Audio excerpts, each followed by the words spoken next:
Welcome back to Railroads Online. This is Silver, and we are gaming in the Grove today. Well, specifically, we're gaming in Railroads Online, which, spring has arrived. Yes, the world of Railroads Online has gotten a lovely makeover, making it spring. So, you have plenty of grass and plants growing up through the tracks now, which is kind of an aesthetic that I both live for and hate, so it's a mixed bag. So, one of the things that I really wanted to make this video for is because, well, since I made the first video of this series, a major update has happened called the Coal Update. Essentially, the Coal Update adds a bunch of new coal-based locomotives, it adds a coaling tower, as well as a few other small little odds and ends. What does this mean? It means we have a new traction device. We have a new fuel type in the game, which means there's an entirely new supply chain. Oh, that's still really fast. So I've went ahead and reworked my little rail yard and everything here to include a new coal tipple, even though I don't have a railroad that goes to the coal mine yet.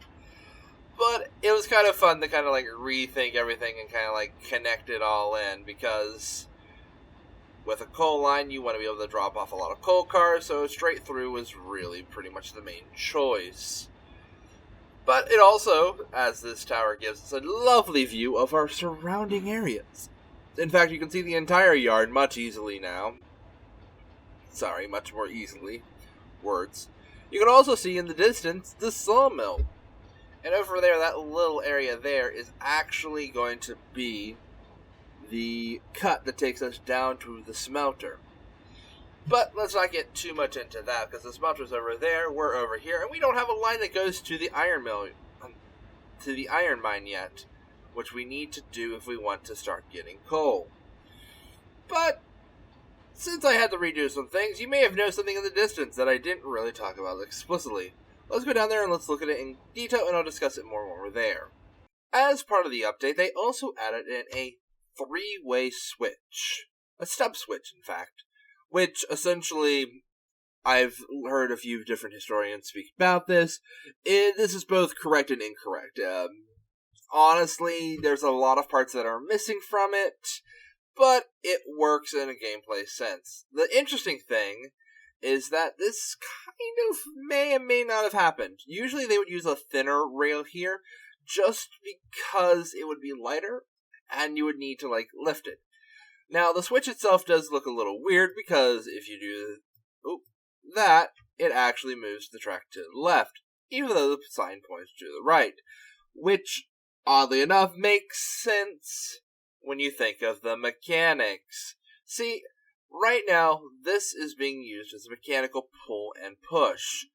To put that in the correct line, you have to push the track over to line it up, which means it's going to be pointing to the right. Where if you do that, well, now it's being pulled all the way back here, and now pointing to the right, even though the sign points to the left. It's mechanics, it's engineering. It may not make sense in gameplay terms, but it makes sense in, well, realism. It makes sense in mechanical terms. So it's just one of those things that if you're ever coming up to a three-way track, whatever the sign is pointing at, remember, unless it's straight, it's the inverse of what it is.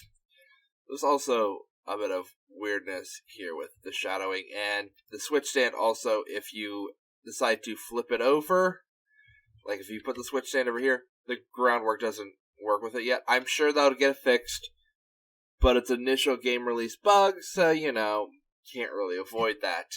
Other than that, they've also added a whole slew of new cars to kind of help with the early game. So let's go check that out, and then we'll try and get into building to finish that line to the iron mill. And the first thing up that they actually added in was actually a new starting level car. Now, you will start still with a flat car, which is a bit odd, but they should probably change it to this, a skeleton car. Skeleton cars were mostly used by logging railroads to transport logs. Now, this one does hold a little bit less than the flat car, but as a starting car, at only $200, you're not paying a lot for this, and it's going to be able to hold more than enough. And if you buy an entire fleet of these, I'm sure it'll be like nothing. Now, it does have a few different colors to it.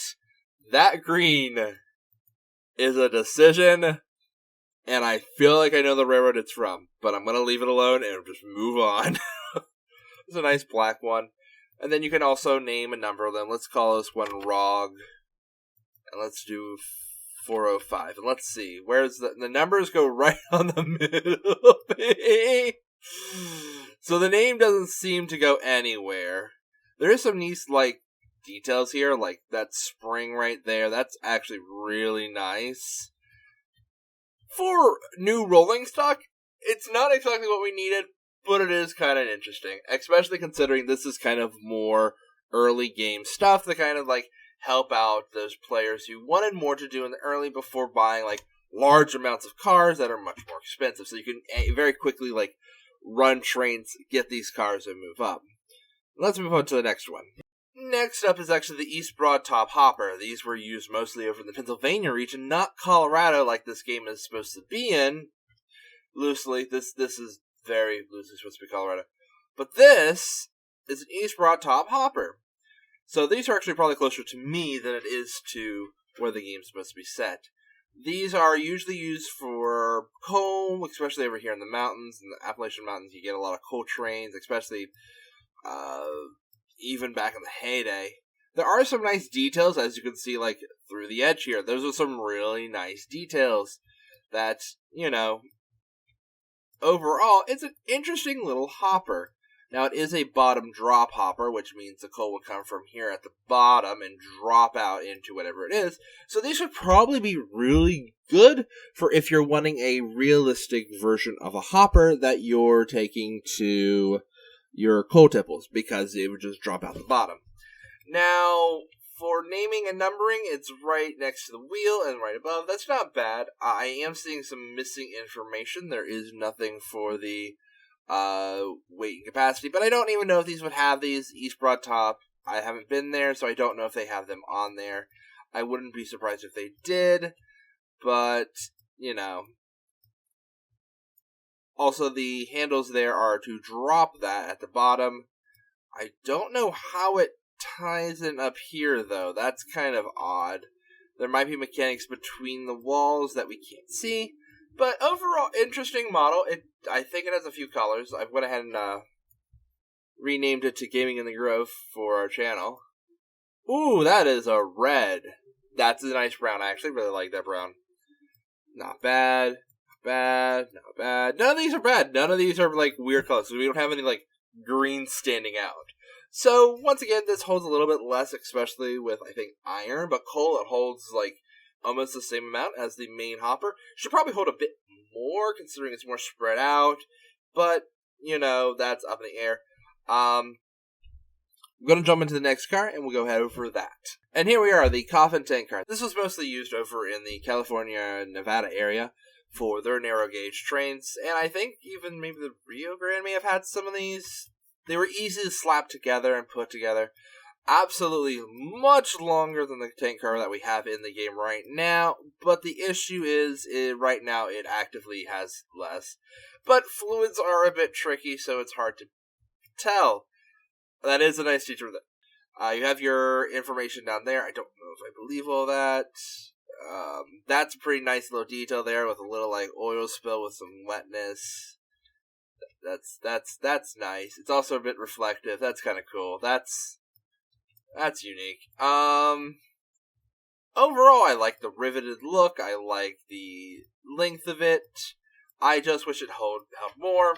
It just holds the crude oil, so that's kind of nice.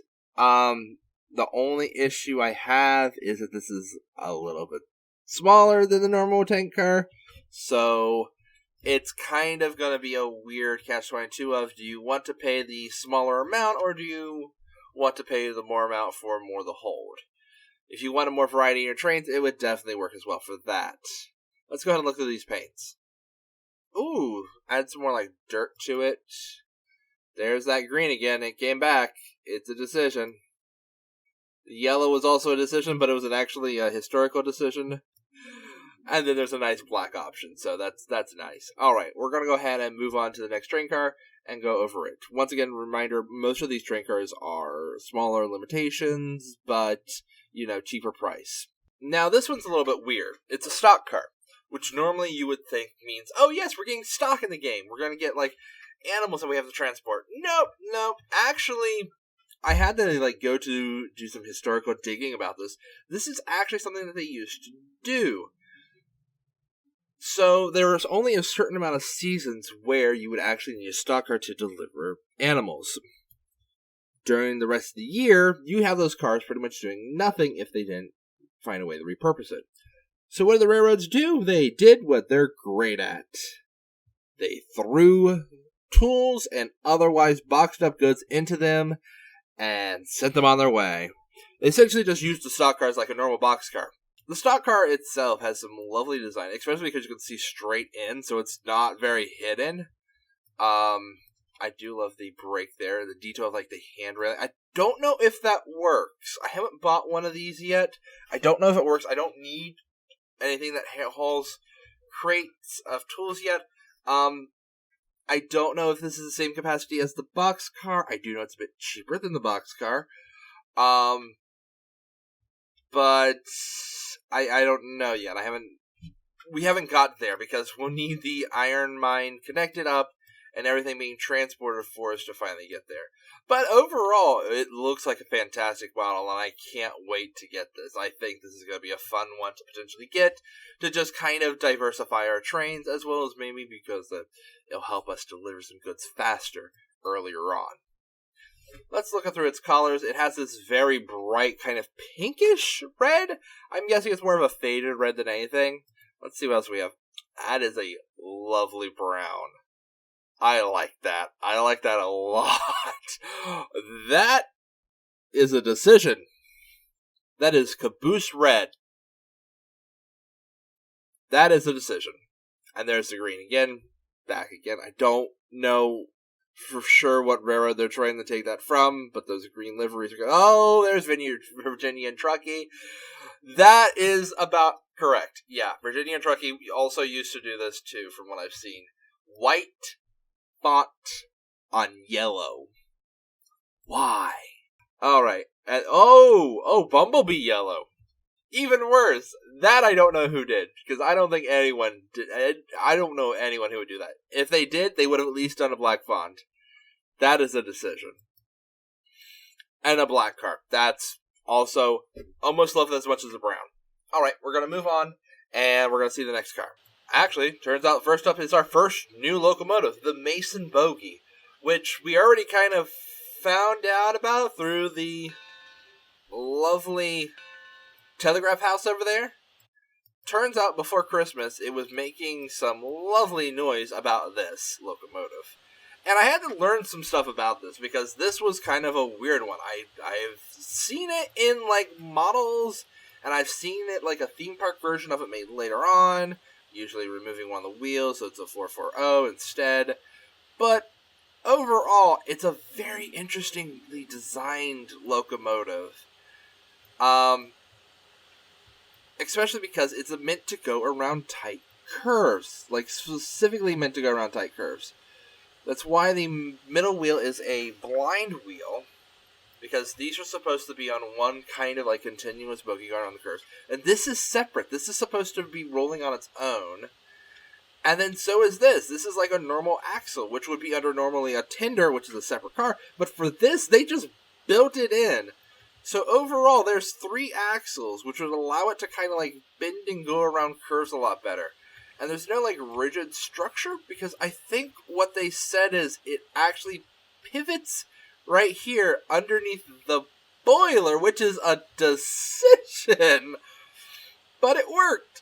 This was supposed to be a very well-liked, very well-run engine for its time period. So the Mason Bogie should be a decently machine, especially for your more tight railroads that were built for, Betsy.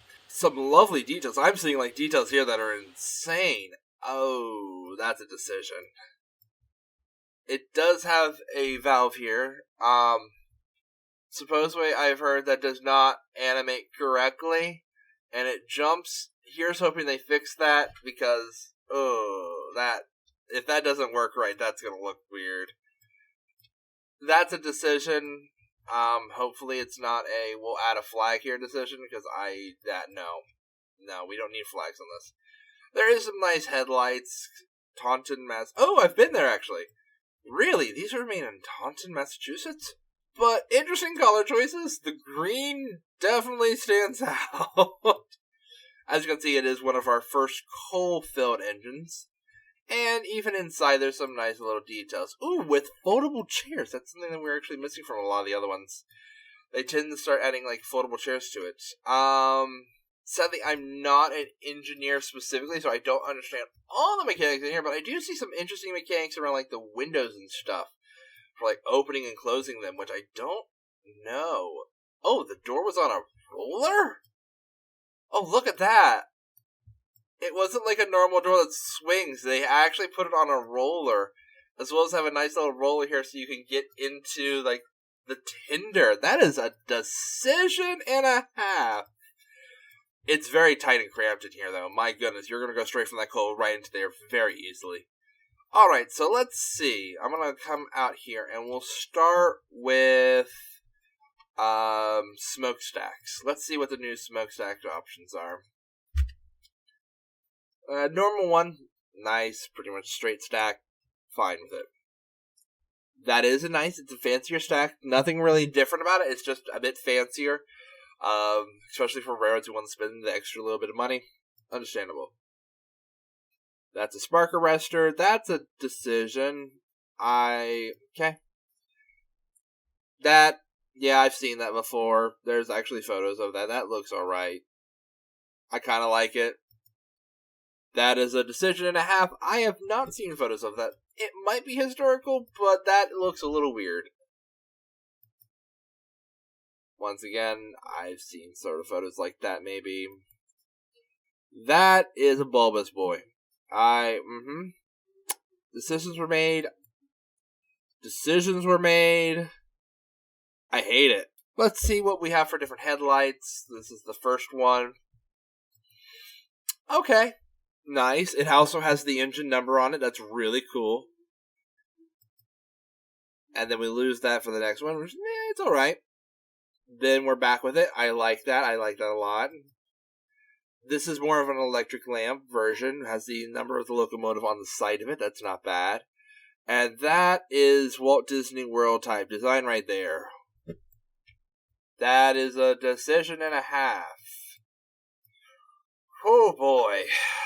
I mean, some railroads did that. It wasn't a regular thing, but a few did.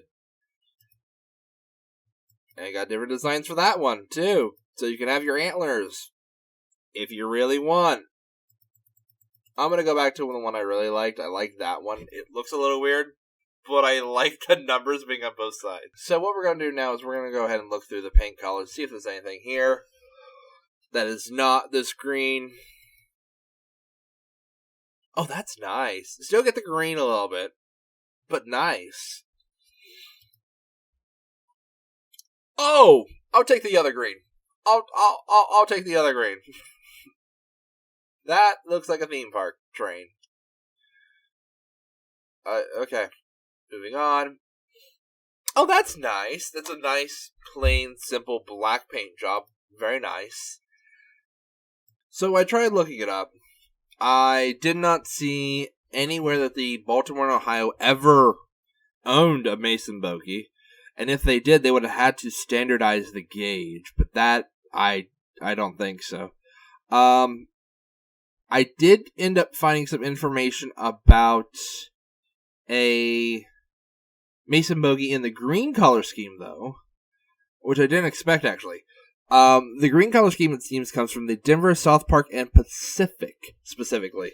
Which, odd, but, that sounds like something Colorado would do. Someone in Colorado is just like, let's paint it green. We've got pine trees everywhere. That sounds alright. But this blue, I don't know where it came from. I'd probably have to do more digging. It's not Baltimore and Ohio like I originally thought, because this looks like Baltimore blue.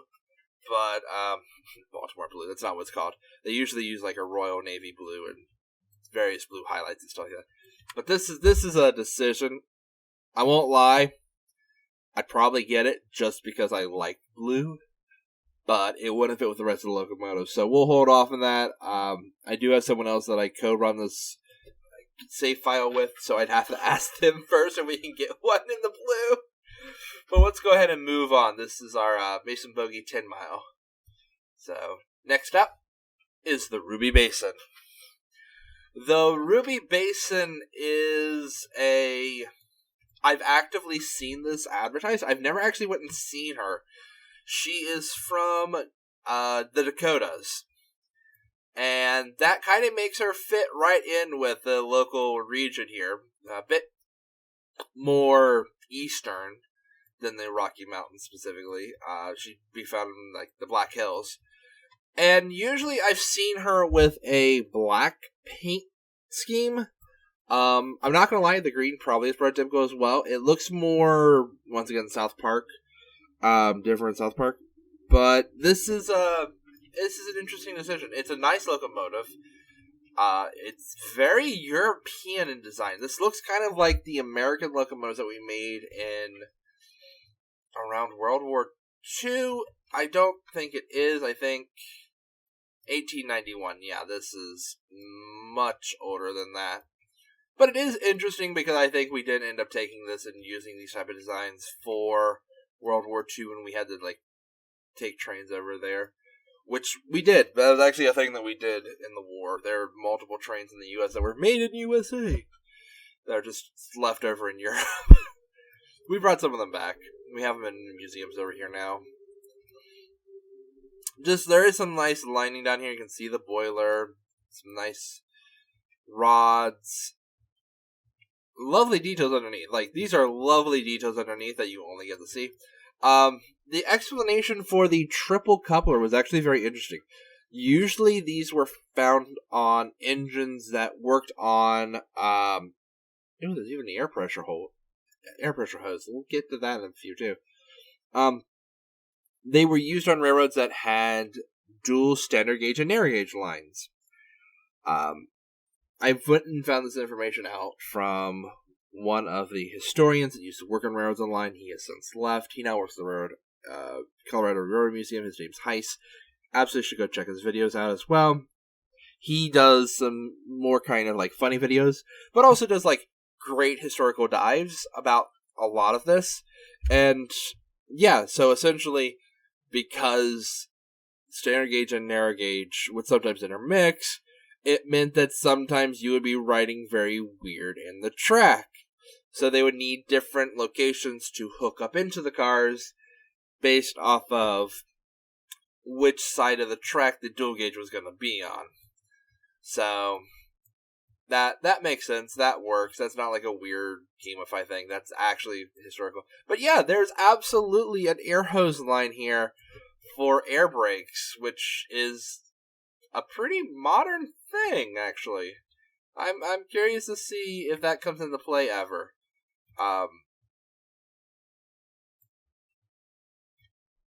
It's a really nice tank engine. That's pretty much what this is. This is a tank engine. Flanged. It should be blind there. I'm trying to see. Blind, flanged. So yeah, you have the two trailing wheels, and then you have the two blind wheels here in the middle, and then two with flanges on either side to keep the train in the track.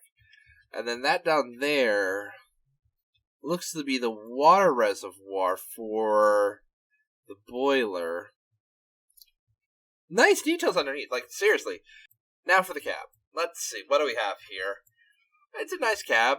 Got some nice brass details everywhere. There's your water gauge.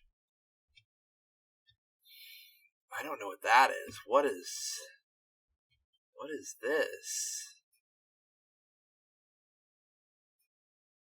I'd have to go do some research because I have no clue what that's supposed to be. Pressure gauges, cylinder cocks, your brakes, and there's the coal. The coal, nice there coming in from the back in the little hopper area. You know, easy to throw in. little window that, like, shut and open if your coal's getting low so you don't have, like, coal constantly falling in. Overall, not bad. Not bad locomotive here. Let's step back and look at the colors. By the way, I have learned the front and back headlight will mirror each other. So whatever you decide for the front one will change for the back one. We'll get to that in a few moments, though. First off, let's just look through some of the colors of the paint schemes before doing anything else. Right now we have a green with a red roof. Not bad. There's the color scheme that I recognize from the advertisements for it. A black paint scheme with a red roof. This looks exactly like what I've seen when I was over in the Dakotas. Never got over there. I always wanted to go over here and ride this train because it's on a tourist railway over there in the Black Hills. And if you get up that way, you should absolutely go try it. I was always very curious because I always thought this was like...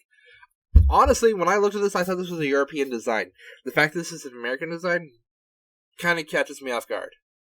Let's see what else we have. No. Well, LGB is called up and they've said, here's our paint scheme. This looks like something you find in a theme park. Australia? Maybe Austria? That looks like an Austria paint scheme from some trains I've seen from Austria. Like, that's interesting. Once again, this is an alternative that I've seen in the advertisement, so they've used this as well as the second one. Not bad. Pretty plain. And let's go through the different, like, headlights and things. Also, I did notice a glitch while we've been doing that. The font is not wrapping, it is floating. That is bothering me. That 5 is absolutely floating. Anyway, focusing on the front. Let's see the different headlights. Right now, we're actually starting on number 2, so let's see what number 1 is. Okay, there is no 1. For some reason, it was showing the wrong one, I guess. Seeing some similar ones. That is a decision. Those antlers stick up from the back. I don't like it. That looks more like an electric bulb. That's not bad. That's actually kind of cool. I kind of like that. I would totally be down to buy that for this locomotive. And let's finally see what we have for smokestacks. We jump straight to 3. Wait a minute. So 1's a nice short one, straight stack. Number 2 adds a little like gold dome, that's nice and fancy. And then number 3 is just we got taller. We decided the smokestack was not tall enough, we need to go higher. So go higher.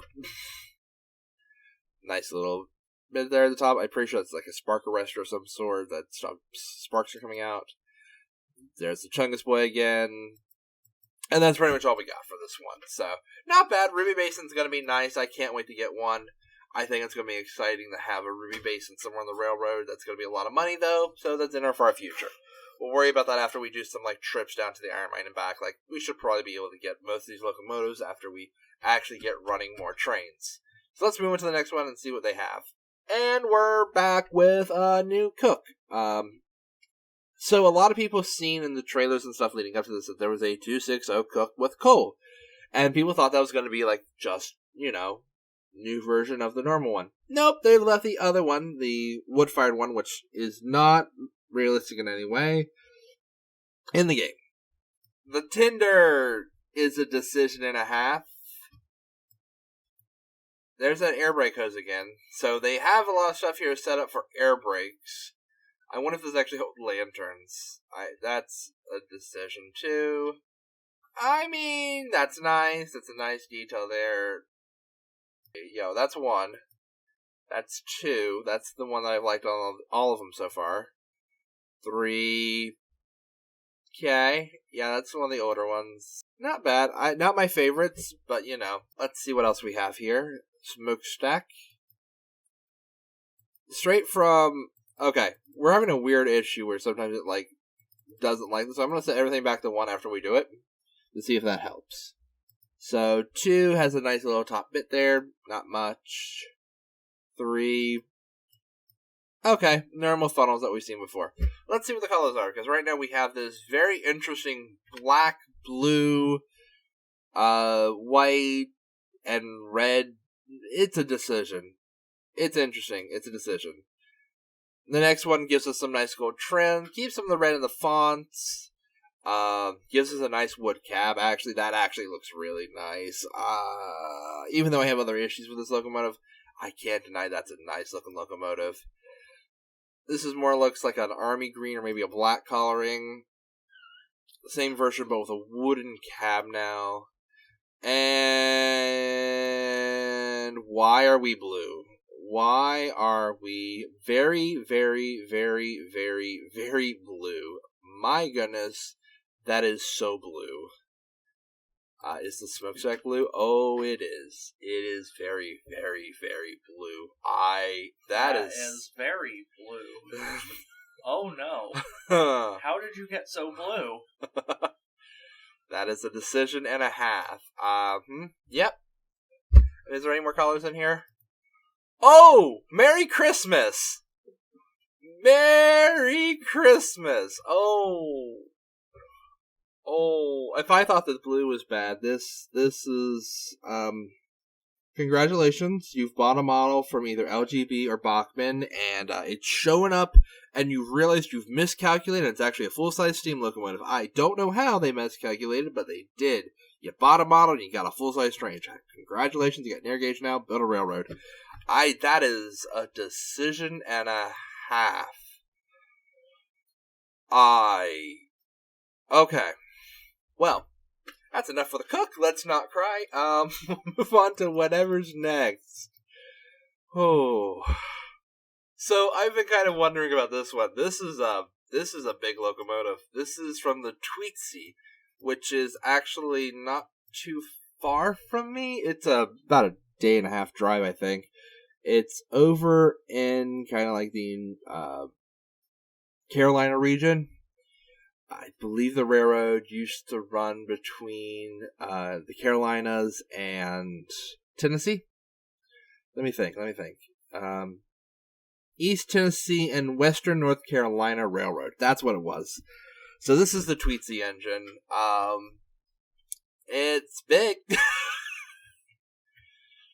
Ooh.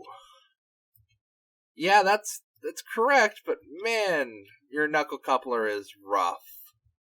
This is modern-ish.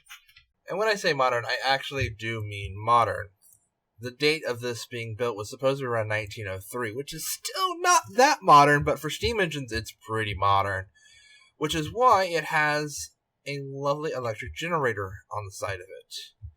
Overall, it's a nicely decorated engine with some nice details, like the brass piping underneath, I love to death. Like, it is a gorgeous locomotive, and I can't wait to buy one of these and see it in running action. But let's get into looking at how it looks. Let's see what we have for paints. Okay, going for that green color to a bit of a green with some nice highlighting around some of the edges there. I like that. With some nice black on the boiler. And that just makes it all black. I like that. Not my favorite, but I do like that. I think it's what the Tweetsy runs right now. I much prefer this with a gold trim. So, alright. Paint jobs aren't that bad. Nothing too wildish, too outlandish. That's fine. Let's see about smokestacks. So, so far, we just had the normal one here. I like that gold at the top. That's nice. That is a decision. I don't think I'd ever run with that. I think I'd run with this at the most, just because I like the gold there. But not bad. Okay, headlights. Come on, baby. You've so far been the most pleasing of all the locomotives. Let's see how you are. Not bad. Electric. Now we have an electric motor here, which is why there's a little line here that goes down and connects in, because supposedly the electric wiring is going through that. But it's an electric bulb. Not bad. And another electric bulb. And back to oil lamp. I do prefer, I think, this one over the other one, just because I like the look of it. But, we'll see when it comes time to, actually, get this. Which, since it is $7,000 at the base, that might be a while from now. We'll have to be doing well to get this. Alright, after this, I have some facilities to show you. And then that's going to be all the new stuff. Thank goodness, there's a lot in here. So, they also added a bunch of new water towers. They gave us kind of this nice tall one here with a bit there. They're both 400, which I think is the standard for water towers in the game right now. It's just different designs to give you more options of playing with your railroad. Each of these has like 3 different color options. It has the red, a brown, a beige, in case you want to bleed your eyes, and then a kind of gray, which they call old. All of them come with ladders that lead to the top now, so you can get a nice view from wherever they are. Though I will say this box one does have a bit of a higher viewing point than the other ones. Next up actually is our, well, engine sheds. Not very sheddy. Well, they are more of a shed, like a theme park shed, but less of an actual, like, shed that you want to put your trains in. Especially because this is the old version, which instead of having like a colored side, just has no sides, which makes this great for displays. It doesn't really work in terms of like holding engines for maintenance and stuff, so I don't really see much of a use for it. It takes about 3 tracks, so you can't really use it for a snow shed in the mountains either. It's kind of just big and bulky and makes no sense. Even this one here, like, I could see putting passenger cars in it, but there's one issue. We don't have passenger cars yet. So, right now, it's about 30 minutes into this video. So what I'm going to do is I'm going to turn the locomotive around, put it back on that train, and I'm going to send it back down the line towards, well, where the end of the track is for the split off for the iron mine. And what we'll do is we'll work our way up to the iron mine and work our way back, you know, making sure the track works, making sure that we can get trains up there, because we need to start getting iron moving if we want to get any of these coal-powered locomotives, because, you know, they come with a tinder full of coal, but after that, you kind of need to keep filling them up. So, let's get that started, get that on the road, and that'll probably be today's episode. So, give me one moment, let's jump right in. There we are. Go ahead and remove that brake, and now we're just going to go down around the cars and hook up into the caboose. Yes, the caboose is normally at the rear of the train, but for this, I didn't want to spend the extra 20 minutes, probably, to get the caboose to the back. So we're just going to take it as is. Yep, we can just cut it off, coast now, and as soon as our tracks start to converge, throw on the brake and drop someone off to change the switch. Now, this game is probably a lot better when you have multiple people, because you can just have your firemen jump off and do that instead of you, the engineer.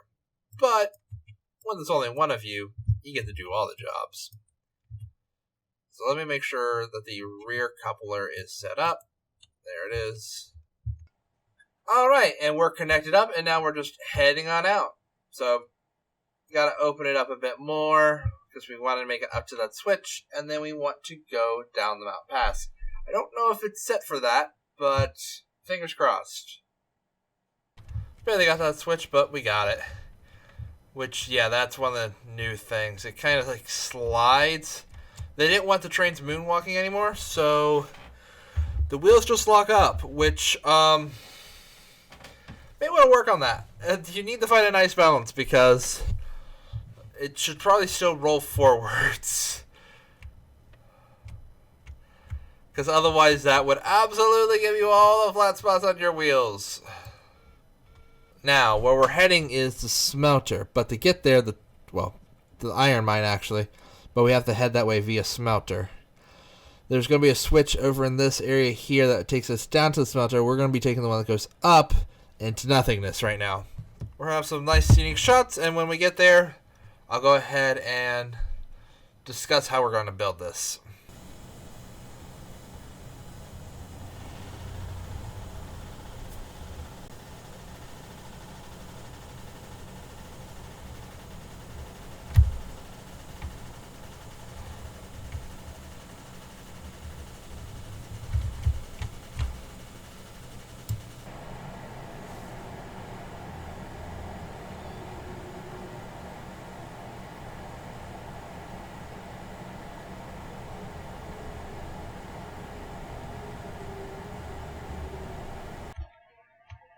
Alright, that switch should be right up here, leading straight up to the iron mine. The other one will lead down to the smelter. I think it's right after this bridge here. I should probably slow down.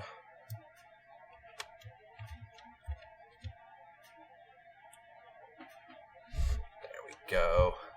It's either here or down there. I don't know which. I know that's the downward journey leading all the way to the smelter. It starts all the way over there and just works its way around the corner. There it is. There's our switch. Better hit the brakes.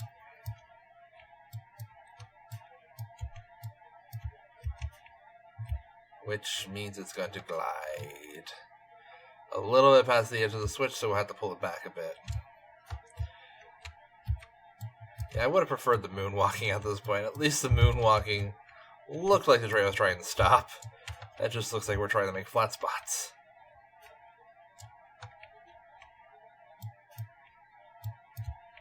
By the way, if you ever heard that loud thumping sound while at a railroad crossing, that's a flat spot. Yeah, the reason this works is because you're pushing it out, which pushes it all the way over.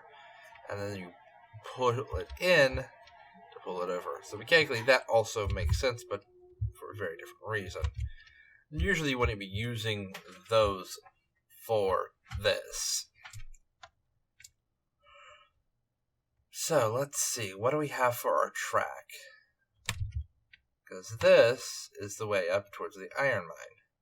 Which I need to make another switch down here for heading towards the coal mine. So I have some track about here that we need to connect up into. So we got it coming down this way and split off. A lot of flat green area in here. Probably build it along this raised bit of land here and continue up, because I don't know if it's higher or lower than us.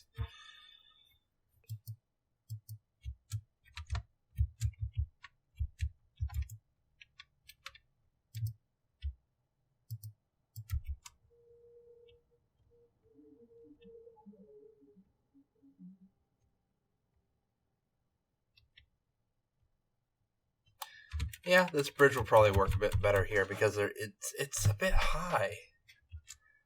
So let's go ahead and do this. We'll add a switch here. That means the line to the left will go to the coal mine now, which we'll go ahead and go the other direction for. So that track now heads to the coal mine, towards at least. We're not there yet, but we're started now. So now we're just going to split off to the right. Now we do have to go around the river up here. So actually I do need to keep going up, because we got to increase above it. It gives us a little bit in case of flooding. Alright, now what type of bridge do we want here? I've been using the creosote a lot on the bridge up ahead, so let's use a Durango and Durango one.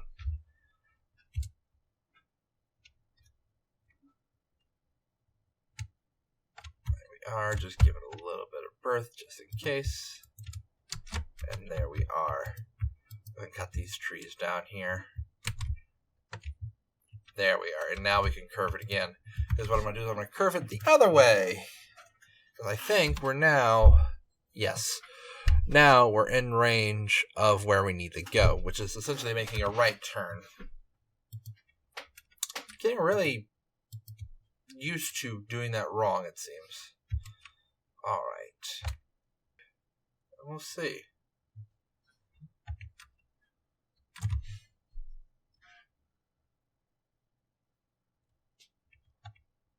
Well, we would if we started sooner. So, this is one of those things that it just happens sometimes. You have to build, think again, build, think again. So while I did like that 200 degree, we're going to bring it down to like 150 or so.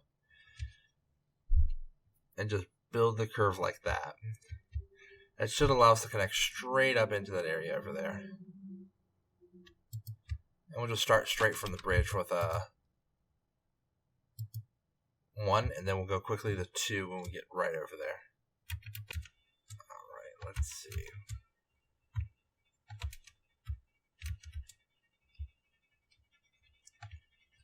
about 90.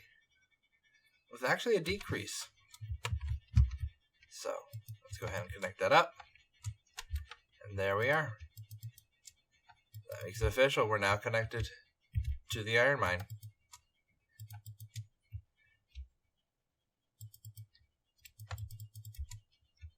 So normally, I'd say let's get the load together and let's go on up. What we're going to do this time is instead, that's going to be next episode. Next episode, we'll take our first load up to the iron mine to get nice and filled up with goods. And then we'll get the wonderful smelter running. There's not going to be any issue at all with cordwood running out at all. Why ever would there be an issue with that? Never. Hopefully I've left some train cars down there to help fill that back up, so. And very soon, within a few episodes, we'll probably be up to the coal mine. So, I'm going to leave you guys off with me going around, just cutting out all the lovely trees. So many trees, just cutting them all down. That one's being a little weird. Don't worry about it. It's fine. And I'll see you guys in the next episode. Hope you guys have a wonderful day. This is Silver. This has been Gaming in the Grove. And this is Railroads Online, the coal update. So, alright guys. Till next time. Bye. Timber!